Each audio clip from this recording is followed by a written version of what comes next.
त्याला काय म्हणायचं? हक्काच्या घरात येऊन राहायचं तर त्यासाठी किती झट्या झोंब्या.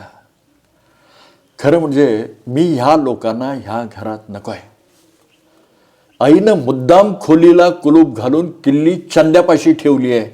म्हणजे मी मागायला जावं, चंद्यानं ती देऊ नये, मग भांडण.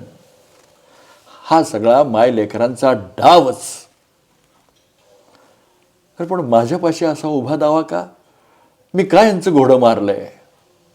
इथं माझा जन्म झाला, माझी नाळ इथंच मातीत कुठेतरी पुरली आहे, म्हणून या घराची बेंबीला ओढ आहे.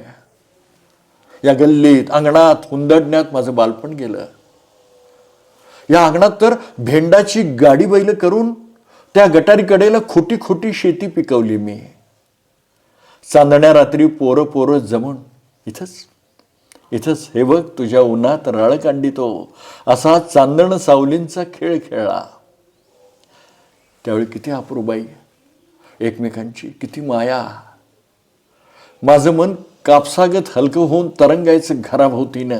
घर अंगण गल्ली गाव सारं आपलं, साऱ्यांचं. आणि आता हे माझं ते तुझं. वितीनं माणूस वाढू लागला ना की रक्ताची नाती हाताहातानं लांब सरकत असावीत.